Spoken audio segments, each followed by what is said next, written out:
Everyone, आज मी तुमच्याशी नवीन काहीतरी शेअर करणार आहे. तर तुम्ही व्हिडिओ स्किप न करता पूर्ण व्हिडिओ बघा. आज मी स्वरासाठी पौष्टिक लाडू बनवते. तर इथे मी 1 वाटी ड्रायफ्रूट घेतले, इथे बेसन घेतलं 1 वाटी, इथे थोडी मोठी वाटी गव्हाचं पीठ, इथे शेंगदाणे 1 वाटी, थोडंसं तीळ, कारण तिळामुळे पण कॅल्शियम वाढतं, आणि इथे मखाना 1 वाटी, ते पण हाडांसाठी चांगलं असतं म्हणून 1 वाटी मखाना, आणि इथे गूळ थोडी मोठी वाटी घेतलं आहे. गोडीसाठी आता ते मी गोड माझ्या अंदाजाने घालणार आहे. तर ते, आणि इथे तूप. इथे ड्रायफ्रूट भाजून घेते मी. थोडं बदाम घातले, काजू घातले, थोडंसं मखाना, ते पण फ्राय करून घेते व्यवस्थित. पूर्ण चांगलं गरम करायचं, गॅस स्लोच ठेवायचा. नंतर शेंगदाणे पण भाजून घेतले, आणि थोडंसं ते तर लगेच भाजून होतं, ते लगेच काढलं मी कढई गरम असल्यामुळे. आणि सर्व हे असं सर्व भाजून हे थंड करायला ठेवलं, पूर्ण थंड होऊ द्यायचं. आणि त्याच्यानंतर थोडं तूप टाकलं. आता त्याच्यात मी गव्हाचं पीठ भाजून घेणार आहे. तांबूस होईपर्यंत थोडं भाजायचं. गॅस स्लोच ठेवायचा, कारण काय लगेच करपतं ना, त्याच्यामुळे पीठ आहे ते. थोडंसं तूप कमी पडलं म्हणून मी परत पुन्हा थोडंसं तूप टाकलं त्याच्यामध्ये, 2 चमचे, आणि व्यवस्थित असं मिक्स करून घेतलं. हे बघा, असं तांबूस थोडा रंग येईपर्यंत.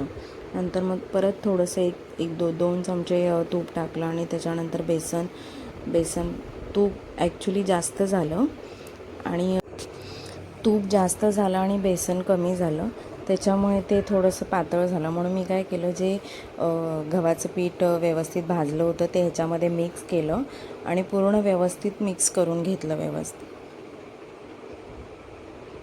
हे बघा, गव्हाचं पीठ मिक्स केलं त्याच्यामध्ये, आणि व्यवस्थित पुन्हा परतवून घेतलं 5 मिनिट, आणि थंड करायला ठेवलं. पीठ थंड झाल्यानंतर जे मी ड्रायफ्रूट वगैरे सर्व भाजून घेतलं होतं ते मिक्सरला वाटून घेतलं.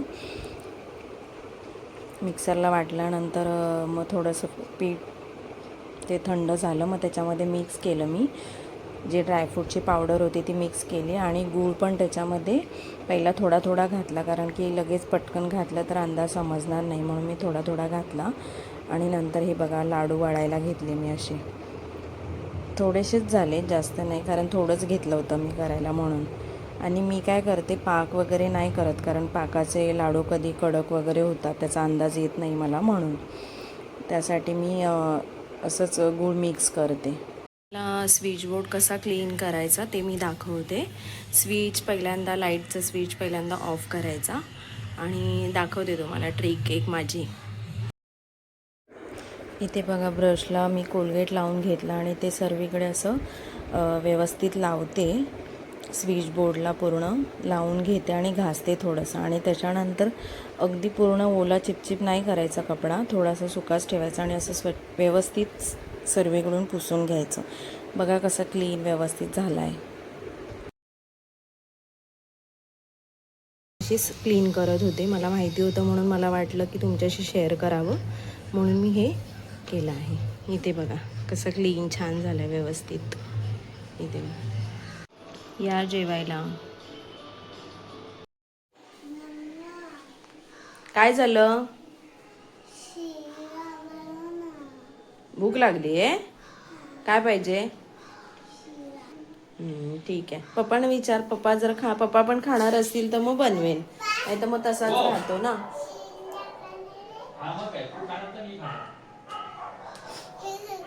पप्पा दोघे खाणार? ठीक आहे. बघा, शिरा बनवलाय.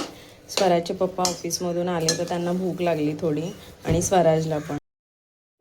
या शिरा खायला इथे स्वराजला शिरा भरवते, आणि तो म्हणते का मम्मा बघ शिरा छान झालाय मम्मा. जेवणाव्यतिरिक्त वेगळं काय बनवायचं झालं ना तर बघा, भांड्यांचं ढीग पडलं इकडे. हे बघा किती भांडी पडलेत. आता ते भांडी बघूनच मला आता कंटाळायला लागला.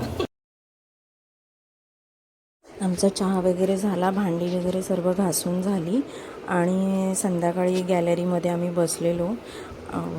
संध्याकाळचे 7-7:30च्या दरम्यान. बघा किती छान, आमच्या गॅलरीमध्ये खूप छान हवा येते. आणि आता व्ह्यू बघा किती छान दिसतोय तो. खूप छान वाटत होतं आणि हवा तर खूपच येत होती.